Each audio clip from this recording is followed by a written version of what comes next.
Hey guys, this is Gary here from Not Again Podcast. Welcome to this podcast. Welcome to this episode. Alright, how have you guys been doing? I hope you guys are doing fine. I hope you guys are doing okay. Right? If you guys have a good weekend, good week, congratulations. I hope this will last longer.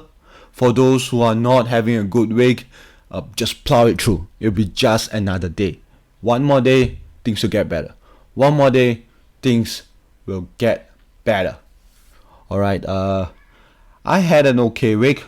I'm not sure what was the level for considered good week or bad week. I had an okay week.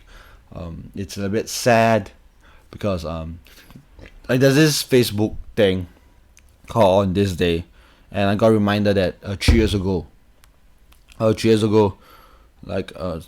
of my friend, one comedians had passed 3 years ago this week.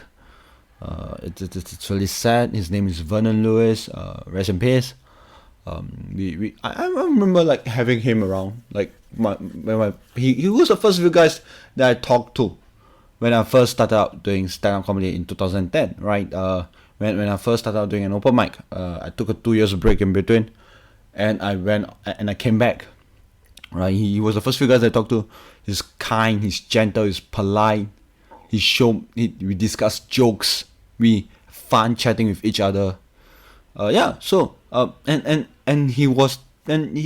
really cool about it. He got this very big, lovable personality that once you know him as a friend, it's cool, right? Once you know him as a friend, go, oh my god, he's a great person. He if the world has a little bit piece of him, like if everyone has a little piece of his personality, I think the world will be a better place. Like there won't be any Kim Jong-un around. You get what I mean? There won't be a Hitler around. Like if everyone has a little bit of him, his personality in their personality, I guess that's what I would classify. Like that's what when I first talked to him, he's happy. You can see that he's a happy person. He wants to bring joy around to everyone. And then like the day, okay, I'm not sure that I'll get emotional. I'm not sure that how this will go, but like there's this one time, like the day before he died, I remember I was performing. It was a Saturday night, or it was a Sunday night. It was Sunday night that there was an open mic, or there's an open mic going on. There's no one there. There's only 5 comedians that's in the audience. I was trying to try on new style. I was trying performing. He was there as well. He was part of the 5 comedians. And after everything, he went and said, "Hey, Gary, you know what? You're funny. I love you're funny. Keep it up. All right. I hope you guys keep working hard on your stuff." And that's motivate. And I went home feeling good about myself. The next day, I woke up at 5 in the morning. I received a text message telling me to go look at his Facebook profile and see whether and see if everyone is posting rest in peace, Vernon Lewis, and scared shit out of me because I'm not sure that it's a joke. If it is a joke, it's a very badly played one, or I'm not sure if it's a prank, because if it's a prank, it's a really cruel prank.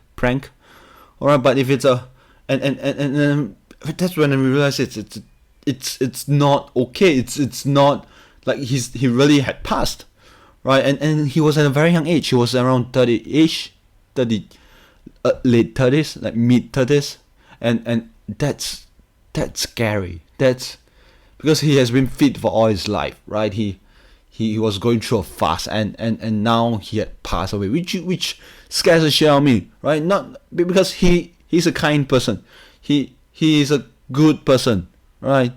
Like after, like at the body viewing at the funeral itself, that his closer mates, another comic, Matthew Giffen, right, and told me this. He says that all of the love of his heart, as I was saying that he wants me to become funny. He wants me to be. He wants the audience to find me funny, which is really nice, which is really which I'm really thankful for him, for me to hear that, right? But it is such cruel thing to take him away before that could happen. You get what I mean? It's really shit. It's sad. Like we lost a huge giant that day, and everyone loves him. Everyone in the scene loves him. All right, there's no one don't love him. All right, he showed us a lot of stuff. He showed us like how big a personality is. Like this is one time, like after a show, I was talking after a show. I was going after Fast, and Fast is a comic that's very quick on stage. All right, he is a he was very popular then, and he was like, and I came after him because like he needs to close, he needs to do in the first half, he needs to leave early. He died on stage and I went on after him. Fast is a crazy guy. Fast is a murderer on the stage. Is on stage. He kills the room all the time, right? And I don't know why I came out after him. The next day I saw Vernon Lewis. I told him the story about him killing, and I came after him and I died. And Vernon Lewis was asking me, hey, why would you why did you bomb, right? Why did you not get in? Like, yeah, and I told him because it's Fast, right? Fast is this amazing killer in the room, right? And then I went out. I don't know why, but when he went before me, I bombed on stage. First thing I bombed on stage. Second thing is because I'm very nervous about that he was before me. And Vernon Lewis was saying that, hey Gary, right? He's just another comedian. He's just another person on stage.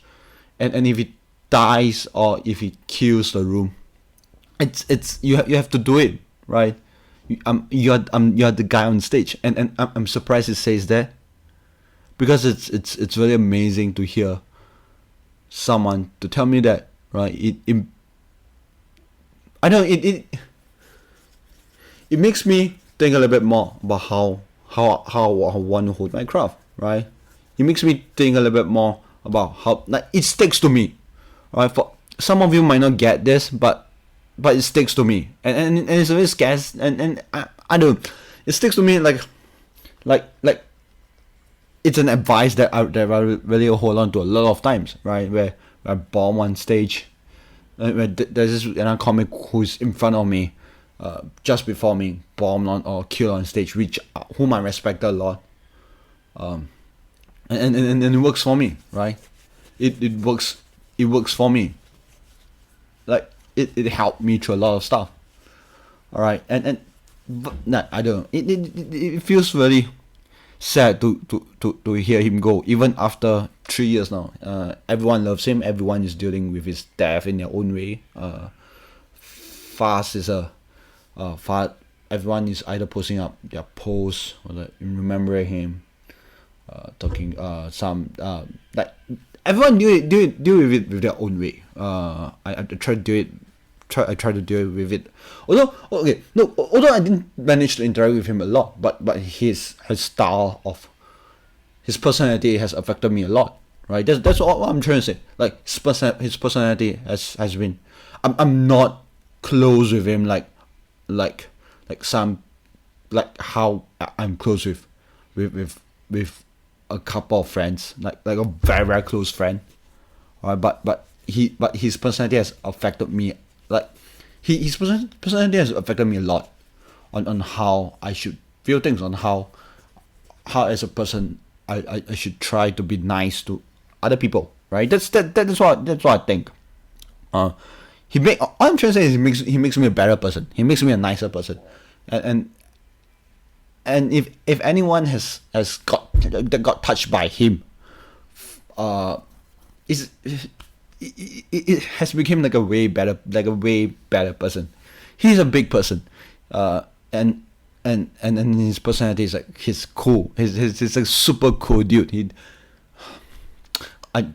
So that's what I think, right? So that's what I think. Yeah, and this time around, I hope that's okay. I hope I've done a good monologue. I don't know. Is them, yeah, I don't know. But so in this episode, we're going to talk to Joanna Sio, a comic who is about to leave the Singapore comedy scene as well. Not yeah, but she's moving out of the country. So yeah, so it's cool to hear, like, this is what I realized, right? Like a lot of comics, like in the comedy scene, people move, right? It's kind of like, I remember she told me once, was like saying that I'm in the scene long enough to know someone passed away, and I realized it's not just passing away, but people moving away from a country, people moving away. Like I've known people, I've known open micers who has left the country, right? I've known comedians who has left the country, and and I'm an open micer myself, right? I would like to say I'm an open micer myself. I'm still trying to figure out how to make a living out of this. I hope I can make a living out of this. I'm not getting any gigs here, but still, I really want to. I really realize that a lot of people are living, right? A lot of people, except for Vernon, who has passed on. You have people who, like, she remind me. She, like, I realize that there's a lot of friendship that born in the open mic scene, in the comedy scene in Singapore, right? Who has moved on either with their career, or has moved on with their that's not like based in Singapore anymore, or has moved on to other countries to work. Right, I remember some open micers such as Barney. I'm not sure if anybody remembers him. He came here very early and he left very early. Like Maxer, I get to know him like briefly. Like comics, like I still try to keep in touch with. We get in touch with Facebook, such as Sumit and Crystal. We still once in a while check out their Facebook and see whether they are okay, whether they are alright, I guess. Yeah, so Joanna is another one that's gonna be leaving the country, but and she's amazing. She's an amazing person. Her comedy style will be like a friend, like when you meet a friend that you have not met a very long time, and she's talking about her life. She's talking about she's trying to catch up with you about her style of comedy, and she is a stand-up comic, and like I remember, like, she's a stand-up comic, and she's an improviser player as well, and she started out, she started one of the short form improvisational comedy in Singapore, troupe in Singapore, the Latecomers, the one that I'm in as well, with some other comics such as Sam, Jackie, Darren, Wayne, Lakshmi, Liz, Prescott, and Claire. We all came together, and like there are changes in the, like, there are changes in the group, but it's really amazing that she's the one that brought everyone in, right? She's the one that brings everything together. She's the one that go, oh yeah, look, this is what happens. This is what happens. This is if you bring comedy together, like form an improvisation comedy and start doing stuff together, and this is what she did. And she tell jokes that's clean. All right. I remember like Ali Wong's comedy special, Baby Cobra. She says that she's the only female comic who has a baby bump on stage doing the special, and I'm like, I've seen Joanna with a baby bump on stage trying to do a stand-up comedy competition, open mic, stand-up comedy competition in Hong Kong. I'm not sure whether that was her first child or second child. Alright, but yeah, she, like, I'm like, oh, you should have, like, I've told, like, I really want to point out to Ali Wong and say, hey, look, there's another one, there's another one who just started doing stand-up comedy, and now Joanna Sio has her own hour as well called No Boyfriend No Fries. if she decide to tour with that, do and in your city, do check it out. All right, it's funny, it's clean, it's which is really amazing, right? Because a lot of comics that I know of spill like a little bit of vulgarities here and there, but look at but talking about Joanna, she was talking about her family, she was talking about what's happening in her life. Yeah, so and I think that's primarily what base this podcast is about. She's talking about kids, she's talking about her childhood, all right? That's and it'll be interesting, right? It will be like how she described her family, right?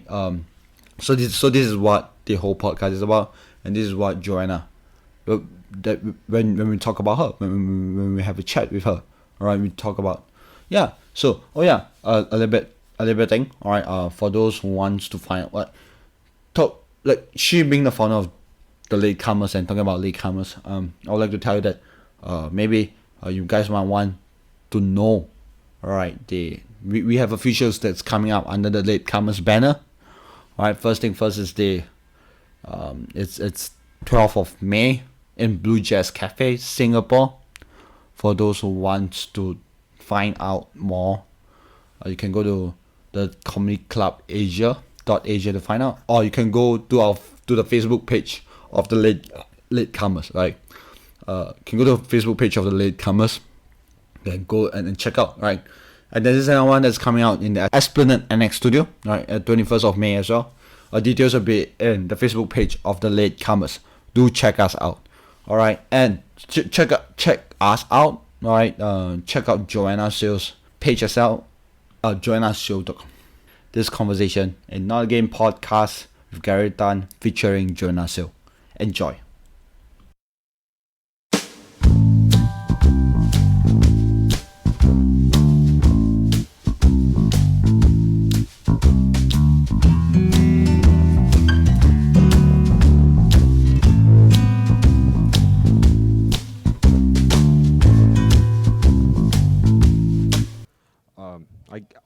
I, I don't know how to start a podcast. Okay, but you Like- can re-record it later. Is it starting now? Yeah, it's starting now. Okay. Hello. Hello. Okay, It's starting. Be professional. Hello. okay, can we start talking about your kids first?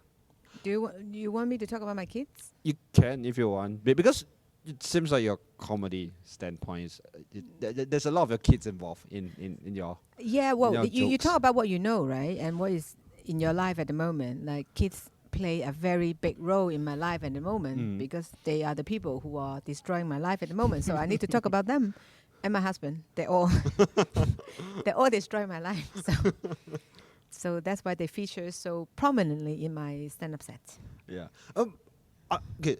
You have done another podcast with me, Sam, and Yeah, Dawn we have done talking that about one before. motherhood. Yes, about giving birth and breastfeeding and stuff. Yes. I'm not sure whether that, because I remember talking about a lot about motherhood Yes. and kind of scare people. I know it sounds scary. It's and not yet- scary because you guys are all virgins. That's why it sounds scary. It's like because none of you have a girlfriend. That's why I say, well, Sam doesn't need a girlfriend. He needs a boyfriend. But yeah, it's not scary. Just the way that it is. It's like having a responsibility that you're not sure whether you want to have it. Well, it's a lot of responsibilities, and if you ask whether I want to have kids, of course I want to have kids. Like after I have kids, I still want them. Like it's not like I hate them, but like your life changes a lot, and sometimes you do daydream about like if I don't have kids, what would I be doing? Like I mean, my evening would be full of like Netflix and going out. Like I don't know, but now my evening is full of like making food for the kids, forcing them to eat their food, like and then come up with games to play with them, and then try to force them to shower and then put them to bed. This is basically every evening. So your life would be very different. Your holiday choices will be different. You can't go away in the weekends. Like all the couples I know, they don't have kids. They're our age and they have similar jobs, and they will go to Malaysia, they go Vietnam, they go to India. Like they go around or Japan, like for holiday for the weekend, or for like a long weekend. We can't do that. Like there's too much money to pay for everyone's ticket and just go for a few days, and you have to go to places where kids would also enjoy themselves. Like just going away for the weekend with like 2 small kids, it's just not worth it. So your life basically changes a lot, and you plan your life according to what the kids want rather than what you want. Or actually, what is how do you make sure like whatever activities you're gonna do, like they are gonna be safe, they wouldn't die? That's basically the minimum. But it feels like there's a lot of work you have to put it in. Like you have to like. Yes, they are small human beings. You try to make sure they don't die, and they like always try to do dangerous things. So they also need to eat. They don't know that they need to because they never want to eat, but they are supposed to. All these things that you have to tell them and force them. But do they bug you when they are hungry? Like when they know that they are hungry? Yeah, they do. But then when they're hungry, they need to eat immediately. And sometimes you would be doing something else. Like you already like clean up the table. You're about to work on something. You're about to like clean the floor, do the laundry. I don't know what you're going to do. And then they will say they're hungry. That's not an appropriate time. They should eat when we want them to eat. It feels like it's already. It really sounds very exhausting. It is very exhausting. At some point, I was so sleep deprived. I was thinking maybe people die because they have kids. Otherwise, people can live forever. And I realized, of course, that's not logical. It's not sensible. But I was so sleepy. And there was one time I went to have a haircut. And went inside and I sat down. And the hairdresser said, "When was the last time you had you washed your hair?" I honestly couldn't remember. It's not that I didn't wash my hair. It could have been in the morning. It could have been like just last night, or could have been 2 nights ago. I just couldn't remember. Like my life is full of all these small things, tasks that I have to finish. I don't remember anything. I took too long to reply, and he thought I haven't washed my hair for a long time. But that he didn't understand. But did the hairdresser know that you have kids? No, that's not the first thing I said when I went to have a haircut. I don't sit down and say, you know what, I have kids. That's why I don't wash my hair. Yeah, no, I didn't know that would be relevant for having a haircut. But he asked me that question. But he does know, right? I mean, when you become like a hairdresser, you kind of know. Oh yeah, they like to talk. Hairdressers talk all the time. Is it tiring to talk to a hairdresser? Because Are we changing the topic now? we can we can if you want to. It's all right. I don't know. Like I'm not very good at small talk, and sometimes they want to talk, and it's a little bit difficult because they were cutting your hair, like your head is not supposed to move, right? Sometimes they want your head to be a little bit lifted up so they can cut whatever, and sometimes you're a bit bent down a little bit. Like all this time you have to do small talk, like. I can only handle one thing at a time. Yeah, I don't want to do small talk, and I don't know what kind of small talk. Like, it's still the small talk. You do small talk with people who don't know you well. It means that they don't really know your background, and whatever you tell them about, you talk to them about, you would have to present a little bit of your history before you can engage in a little bit more sensible conversation, and that I find very tiring. But not when I'm having my haircut. So I don't like to do small talk ever, actually. However, I think that it may be like they want to feel like a dead air in between. Like I'm cutting your hair, but I don't want to. Of course, I know. Like it doesn't matter. I don't want them to talk. Their job is not to talk, but to cut my hair. If they are talking, it means that they might be distracting themselves. I don't know. Like they should just keep being quiet and give me a good haircut. It feels like they're holding something dangerous, like while they're doing That's stuff true. on your head. Yeah. I think my husband one time got a cut in the ear when he went for a haircut, but not in Singapore, in Indonesia somewhere, in a very small place. They have those rusty scissors as well, but it can be dangerous. That's what I'm saying. It's scary. It sounds really scary to have like a haircut in Indonesia. There was one time I had a haircut, and that girl who was cutting my hair. She didn't cut my skin or my ear nail, but she cut her own finger, and I got very scared. It's like it's gonna happen soon. Like I have to be really nice to her now. She went to get a band-aid, and then she came back, and then you can see the blood in the band-aid. It seeps out a little bit, like it's a pretty big cut, and she keeps working on my hair. But she knows that I know that she probably is not a very good hairdresser because. Who will cut your own finger? Or did she have a kid? That's why she got very sleep deprived as well. I didn't ask. This is not something you ask a hairdresser either. Like it shouldn't be like in the conversation, and there should never be a conversation to begin with. So no, I don't know. But talking about hairdresser and kids, right? Did you bring your kids to cut their hair? We have that thing like a shaver for hair for kids. So my boy, my son, used to just use that, so he doesn't have to go to a hairdresser. But now he goes there. He's a big boy now. Well, he's 6.5. 6.5. Yeah, so now he goes to, what's that called? Is QB? No. DB? Oh, the Q. Is it QB? Yeah, it's QB. Yeah, it's QB. QB Oh, house. oh, okay, yeah. So like we want the cheapest option possible. Uh-huh. So and it's very fast as well. There's a $4 haircut. Yeah. They are near the near where we stay, the market that you usually shop. The Pioneer Market. The Pioneer Market. You know where the community center is? Yeah. The one that's opposite the house. There's like a $4 haircut. For there. yeah, well, I would like to give my son a little bit of luxury. So $10 maybe, like not 4. He also has to be safe. So 10. Yeah. I went there all the time. Like the amount of money that I put in for my haircut is I try to make it as bare minimum as possible. We can also you can also do yourself with those shaver thing. My husband does it himself. He just shave his own head. But I don't really know how to do it though. You become hideous. Like I only went for a cheaper option. I can't get like yeah, that. I think $4 you can definitely spend on that.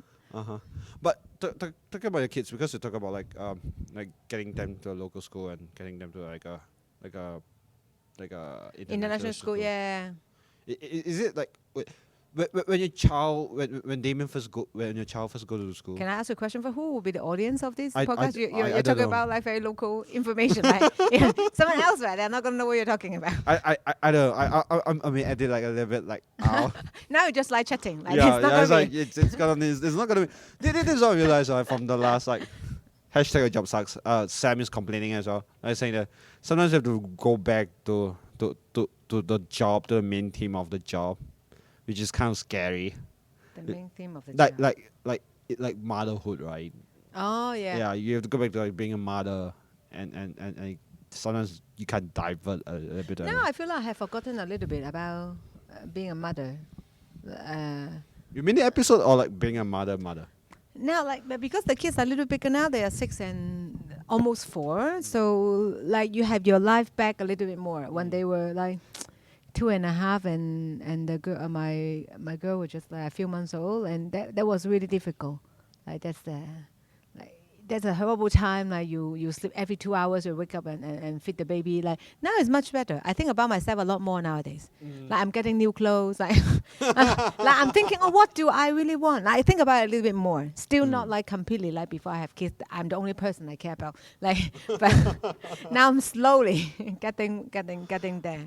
But don't you dad? But because you've gone like the first child, so you're more prepared. So when you have Damien, you're more prepared for Second child. for Hannah. second child, Yeah. So yeah, it's true. Yeah. So you kind of know The what. second one seemed to be much easier. I always want to think that just Hannah is much easier, but it could be I'm more relaxed. Mm-hmm. It's possible. But have okay. What makes you know that you want to have your first child? Because I remember talking to some of my friends who just got them married. Yeah. Saying that they do not know whether they should take the big step And have kids. and have kids. Why do I want to get kids? I don't know. I grew in a very big family. My parents have got 5 kids, and my husband's family, his parents have got 4 kids, but they also adopted another 4, so they have 8 altogether.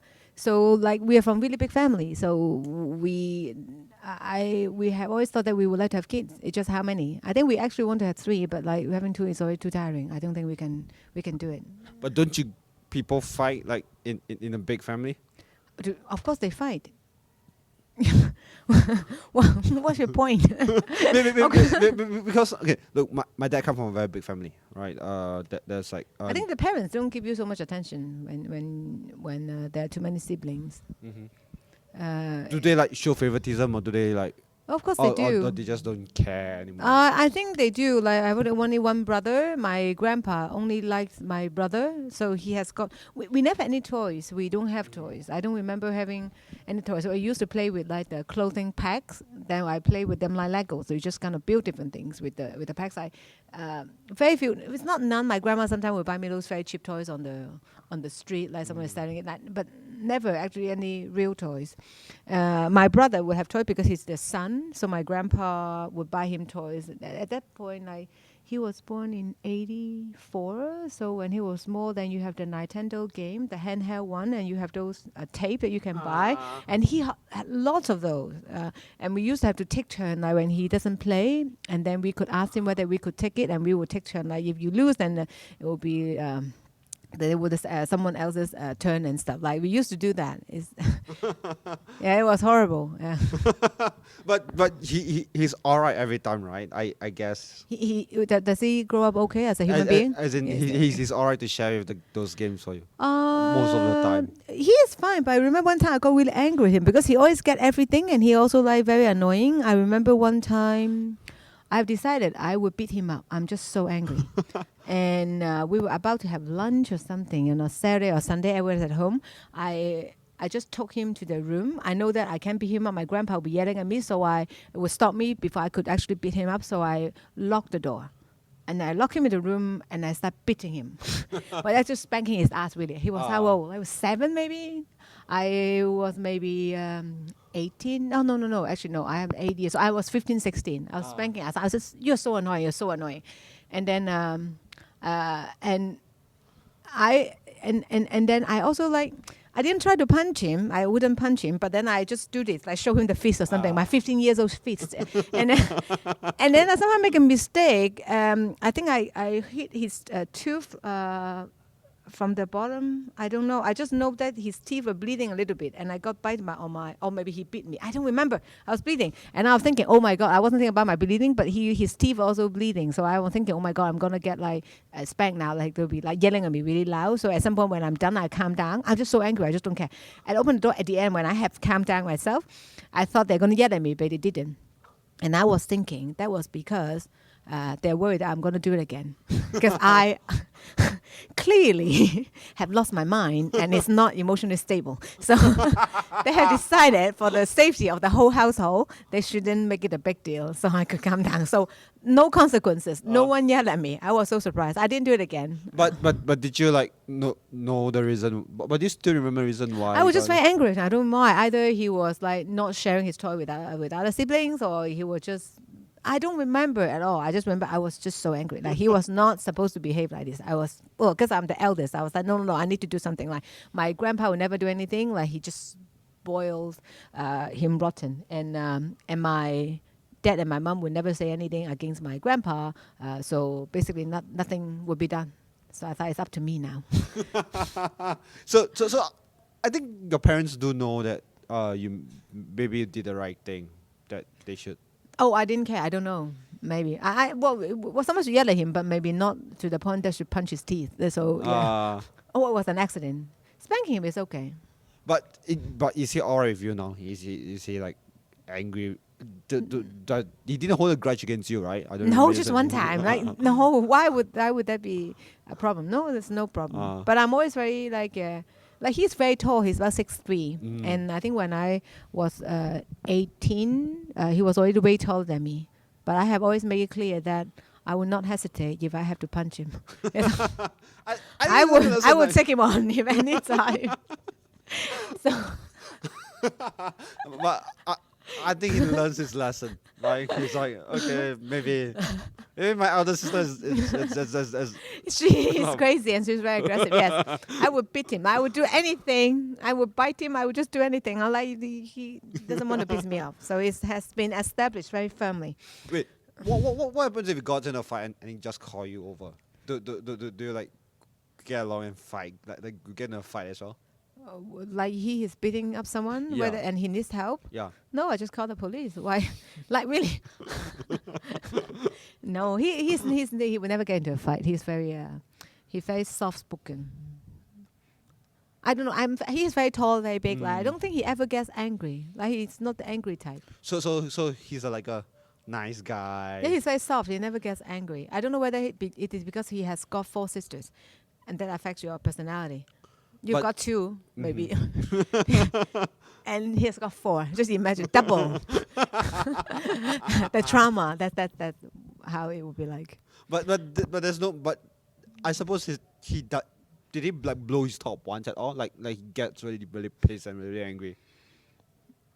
I don't remember. No. One time I would ask him to fix my computer because he that's what he studies, and I needed it very quickly because I was working on something I really need the computer fixed, and I was basically rushing him, which was unreasonable, I think. And all he did was to sweat a lot. I don't think he just kept sweating. I just look at his whole hair, kept sweating while he fixing it, kept sweating, kept sweating. But no. My elder sister's gonna beat me up. Yeah, he's just sweating. Like he didn't complain or anything. He just went. I'm thinking, oh my god, he's so oppressed. Like no, I don't remember him ever getting angry. No. So basically, he's the nice guy then in the house. I think he's only boy. Like my grandpa spoiled him too much. And after my grandpa died, my dad also didn't know how to deal with him because he doesn't really like school. But he's not like a gangster or this like really rough guy. He's just very soft, but he liked to draw. He just doesn't like school. I remember one time, I forgot what happened. Actually, my dad got so angry, he have a basin of water, and then he put my brother's head inside the water. And then someone let him out to breathe and then put it in again. Like I don't know what he has done. But my dad is crazy. Or did he try to reenact like a Russian mob scene? Like I forgot what he did. There was some bit unreasonable. Like my dad should never have done something like that. But he is crazy. He's like crazy, much crazier than me. I got like 30% of his craziness. It's already unacceptable. So I don't know. Yeah, I don't know what it. I think that's that's the point where I go, oh yeah, I'm not adopted, right? Like I got the. No, he looks exactly like my dad. No, he knows that he's not adopted. My parents are not so generous that they will adopt any kids. No. Wait, but I thought you. My husband's parents adopt 4 kids. Oh, not us. No, not for China. No, we're all ourselves. We have 5. But is it like very difficult to live with so many siblings? Me or my husband? Both. My husband grew up in a farm. So for them, the more people, actually, the better. They help at the farm. There's so much space, so it's not a problem. They are always outside running around. For us, it's a problem because we live in an apartment in Hong Kong, very tiny. And I remember I was small. Like it's funny, like in Hong Kong, you see everyone live in a very small apartment. Right now, it's even worse. But if you look at movies and TV, even though those people who are just regular job, they have a huge apartment in like TV series and stuff. I have never understood how that works because I have always slept on a bunk bed. And the only time you see a bunk bed on TV is in prison. So I have never, like, I like, there's something like, what do they do? How come like in that TV series, they would be just a sales lady somewhere is a secretary, like very regular job. How do they afford such a big place to have their own room? Like have a very nice, very big wardrobe, the bed in the middle room that you can climb on bed on both sides. Like in Hong Kong, small apartment, you cannot even have a door. Sometimes if the door open inward, then you have to take the door away and have a sliding door because otherwise it can't open. And everyone has their bed. Not everyone, there are those really rich people, but like general, like all my friends, they will have their bed against the wall because no one can afford to put the bed in the middle that you can get on from both sides. Like very, very stupid things that you think about. Yeah, I have never had that. Now I have that, but I never had that. I never had my own bed. It's always the bunk bed. It's kind of like your own bed, but I put all the clothing at the back, like just a mat. And my family has never had bed that you can you can get on from both sides. It sounds miserable right now. I've watched. It's very sad. Yeah. I've watched documentaries like saying that it's a local documentary like going about Singapore? About Hong Kong. Okay. Or different rooms in like they go to different countries. Or go to the poorer side of the country or try to live like a local kind of thing. Yeah. And I can imagine like a house and they do like a house like there's hallway for 5 or 6 rooms. That's half of that's like maybe from this from a glass from this mirror. Also, they rent out different rooms to different families. Oh yeah, my grandpa and my dad used to live in those places before we went to Hong Kong. I used to live in Macau. Yeah, so you have to wait for the bathroom. They said so you kind of wait outside when it's your turn. Then you go. So I remember. I don't remember. I have never lived in those. So I think because my grandpa and my dad lived in those places before where you rent a very tiny room in a big apartment. It's not even big. It's an apartment that you have to queue up for the bathroom and you can never use the kitchen. So when they got a very tiny apartment for 8 of us, actually more. That was 9 of us. So 5 kids. My parents, my granddad, and my grandma. We used to have an aunt as well. One got married early on, but the other aunt, I think there's no enough space. That's why she got married. We're like, no, quick as possible. Like, can stay. Yeah, I have to get out of the room as quick as possible. Yeah, so like yeah. So that is like she got married very quickly when we moved to Hong Kong because there's really no space. Everyone is sharing the same bed. It's just really really horrible. And That can be the motivation and for she got every- yeah. Well, you can't afford to live on your own. She worked in a factory, so it basically doesn't work. So she gets married. Yeah, that would be it. I think that can be like the slogan for every dating app. Like Yeah. you live in a very small Your apartment. parents want you out. Yeah, I don't know. Yeah, so it is very sad if that has. I would think that has something to do with it. At least the pressure is on. She's also like 30 something, which at that time when I was more like 30 years ago, almost 28 years ago. That's the time that people get married a bit earlier. I think so. That is definitely the pressure to get married, and also clearly. But Everyone but was but I think out. that people get married like early. It's puts a lot of pressure on the rest as well. Like my friends are getting married. The rest of who cares? These are the other people. You don't get married. You put the pressure on your home family because they have to keep you in the house. You think your friends getting married early? You feel like pressure because you're not married yet? Like that's it. What are you talking about? I don't know, maybe because like when my friends are getting attached and they're getting married and I'm like, oh, okay, so and they're like, hey, yeah, next or something like that. I'm like, no, that I have to find someone first to get like. Yeah, the stress. Yeah, I understand that. I'm just kidding. I just thought maybe that kind of stress is not as stressful as like your brother's whole family and your parents living in the same house and you're there and there's no space for them and you willing to move out. You have no way. Only way to get married. Like that is very realistic stressful situation. Yeah, for you it's just like, oh, I also feel like getting married now, but I have no girlfriend. Like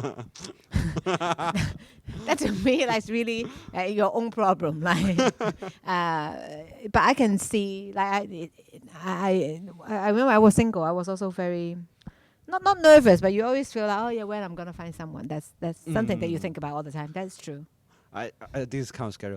Oh yeah, I remember talking about the Hong Kong housing, right? I remember reading from somewhere like that the rich stars, like the stars in like the actors in Hong Kong, and it's those very rich, like those Rich like people, rich people. What do They do? kind of rent like apartments now, like they kind of rent houses, so maybe like 3 to 5 years lease. After that, they move to another house, and they pay rent instead of buying that apartment, buying their house. Yeah, it could be. I don't know those people, so I wouldn't know. But that's possible. Maybe they can try different style housing. Yeah, it could be. Yeah, but I don't know. But do you want to go back to Hong Kong to like stay there? Or you With just kids, go- it's a bit difficult. I think like the housing is just way too small. And when I was small, I have always wanted to leave Hong Kong and to go somewhere else. So it's good that my parents there, like the kids would like to hang out with their grandparents. I think for family, it would be good, but it's all too crowded. There's too noisy. There are too many people. I grew up in a very small apartment, right, with so many people. I never had any privacy. Like I really just don't like to socialize. I really like to be alone. So if I travel to perform, like I would like to have my own room. I cannot share a room. I will pay for it. Just let me. Like I just can't. I don't want to share a room because let me not share a room. Like. I've paid my dues when I was young. I need my own private room now. I just want to be alone. I like to be alone so much because I never had it. I think I would want to have it till the day I die. I just want to spend time on my own. Yeah. So I would not want to go back to Hong Kong. That's what I think. Oh yeah, but by the way, I think that like living like a period of time alone can I don't know, I there are times that I want to be alone myself and after like maybe like a certain period of time I have to get out. Okay, so you don't enjoy being alone. I enjoy being alone, but to a certain amount of time. Okay, yeah. I think I enjoy it more probably because my husband cannot take it that I like to be alone so much. Sometimes I want him to get out of the house. I'm sorry. It's just me time. I just want But do you get your kids to go out with your husband? yeah. So he would take them swimming. Then I would be like, oh, Okay. I really just need that. Like it's like psychologically, I really need that to calm down. Otherwise, I get stressed. And I also don't really like strangers in the sense that like if I meet my husband for lunch, if he would bring someone, depending when I know there's someone, but most of the time I get real uncomfortable. Even though I like that someone, it's still like I find eating with people I don't know well very stressful. The only thing would stress me out. Like I don't know whether it all has to do with the fact that I have slept on the bunk bed for a long time. So that might be like the trauma. So now I make sure my kids are at least like not traumatized. Yeah. So it could be, I don't know. There's so many things about me that I always thought, oh yeah, because of that. But maybe not. Maybe I was just like that. But I think you have to kind of find out that okay, maybe it's not the case. We're talking about like your kids like not traumatized by it. But no. I'm just thinking like maybe you want to provide your kids in such a way that they don't feel. I don't know. I would not ask them to sleep in a bunk bed now because there is enough space in the house for them to have their own bed. So I feel like that. Yeah, that's it. That's an improvement. They have toys. So things that I didn't have much, then they have it now. So they also get to go on holiday somewhere else often enough, which I have not done it when I was small. So different things that you want to provide your kids a little bit better than and what you had before. Is it because you want to like you want to improve? Like okay, this is my standard of life. I want my kids to get better than mine standard of living. When you think about, it's hard to say. Like in Hong Kong, right? I don't know who the listener will be then. So in Hong Kong, we have public housing. But public housing is different from the Singapore public housing, though they are not as nice and they're also very tiny. So when at my age, like in the 80s when we were growing up, we always thought that, no, the thing is like you do. So in Singapore, right? I don't want to live in public housing. I would like to live in a condo, a private housing. That means that you have made it, right? And of course, we will still feel the same. But now it's so expensive, the housing in Hong Kong. There are a lot of people, they like graduate from university, both partners work, but they couldn't afford a house. And what they really want is that they can live in public housing again because it's so cheap, the rent, right? And I feel like that is really going backward. It's maybe the after a long time, the only generation that our living standard would be lower than the previous generation. There's no improvement in Hong Kong in terms of housing, and housing is such a big part of your life. And it just is an alternative way of like slavery because you work your whole life to pay back that small apartment. Though every month, half your salary like go to the mortgage, and you're gonna have that for 30 years. How is that not slavery? You're working for the very rich developers. That's basically what's happening, and it's not getting better. If anything, it's getting worse. I can foresee like the Singapore housing pretty much like following towards the trend of like Hong Kong housing as well. Yeah, you just said like your kids' generation would have a worse life than your life if you grew up like in a public housing. Like in Singapore, public housing is very nice. In Hong Kong, is not as nice as in Hong Kong. Also, not as now they're not building anymore. That's why people like are forced to use public house. I think private housing, but they don't have enough money, and they all want to go back to public housing. So sometimes they have some kind of lucky draw thing that you can see whether you get it. And sometimes if you earn over a certain limit, you can't do it anymore, and people would rather earn less so they can still be in the running for a public housing apartment. Yeah, things like that. And when you think about it, it's very sad. There was a public housing in Hong Kong, which is now being renovated and changed into a youth hostel, and they have a small museum thing there showing how the room now in the hostel, their private room as well, and family room, how it was used to be an apartment and how they set up the apartment before. The intention is that you can see how small these housing are, like the old public housing. But now I went to look at it and I thought, how could that be small? You have 2 bedrooms. So many people don't have 2 bedrooms now, and it is not small. You can have a dining table. No dining table. We have never had a proper dining table. It's always those folding table. Like there's I just think things are getting worse, which is very very strange for me and also very sad. I stayed in a hostel in Hong Kong once, and it's I wouldn't say it's a very big room, but it wasn't a small room either.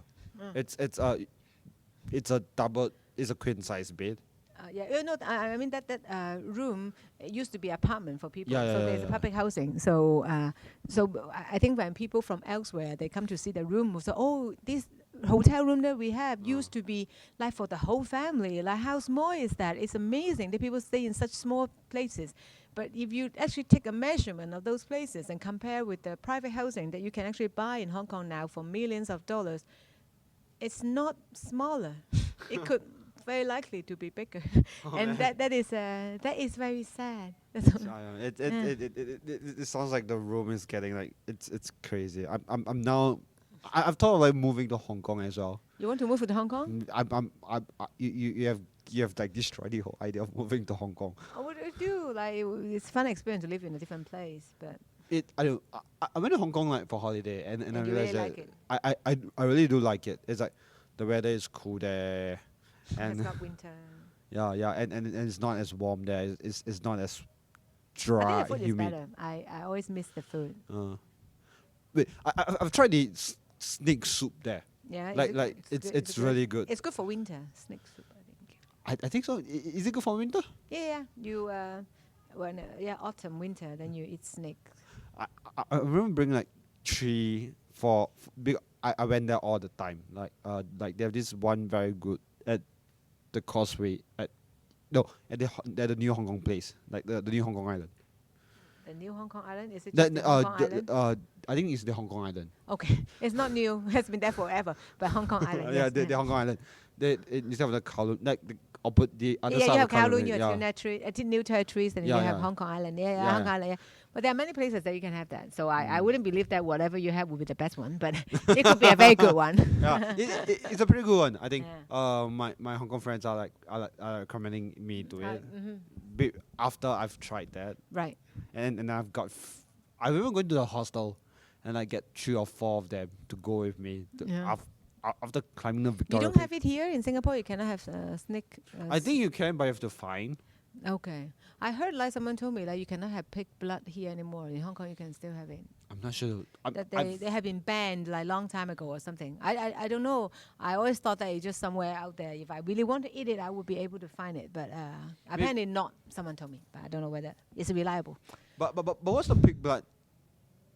Is it like a paste because the pig blood that It's I like had? jelly.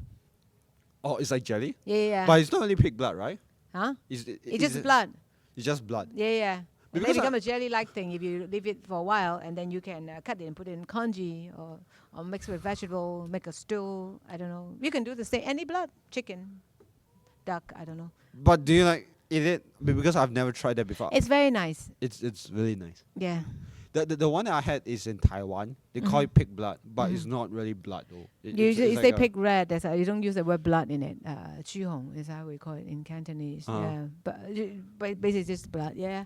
This kind of make me think like how does different food come over? Like the French people have the escargot, and how do they like get to eat escargot? Like how do they know that the snails can be eaten?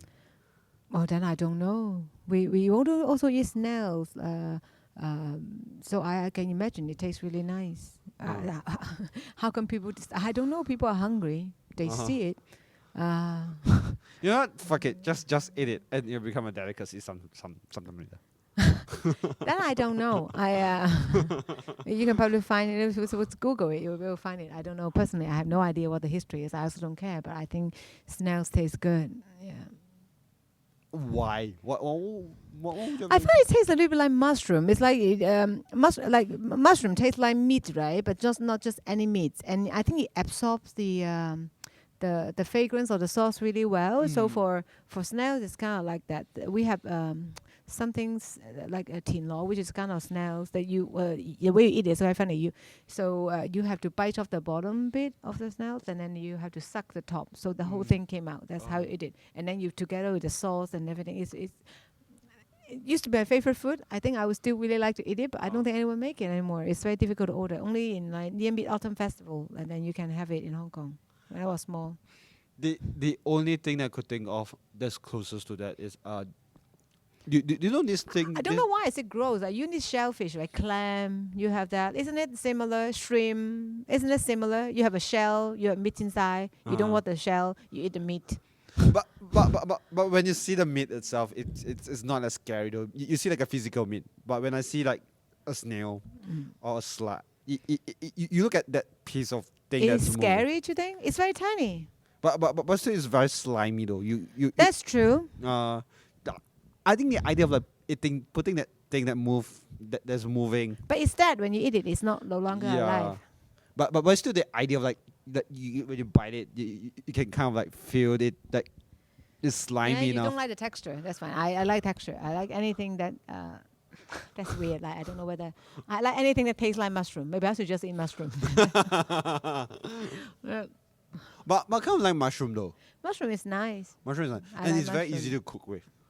Yeah, I like mushroom. Mushroom could easily be my favorite. I have many favorites. One of my favorites could easily be like the way that broccoli can never be. Mushroom. Yeah, I like mushroom. Wait, Yeah. did everyone hate like broccoli? No, I know people who likes broccoli. Uh-huh. Because it says that broccoli is like one of the most hated vegetable. I think that would be Brussels sprouts. No, broccoli is fine. Mm. Broccoli can taste quite nice. I think you fry it well. I just don't do it so well. But it's not my favorite. I can't explain to you. It's so difficult to talk about vegetables. I need to focus.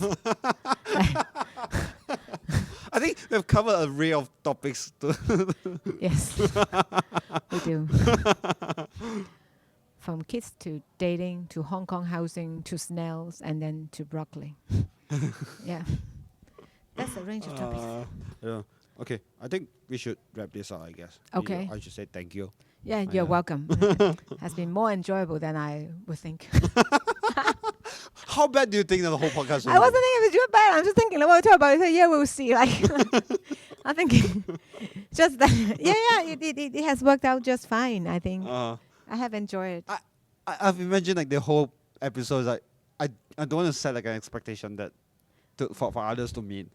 There's no expectation. It's very easy to beat like this. We're talking about nothing for 45 minutes. That's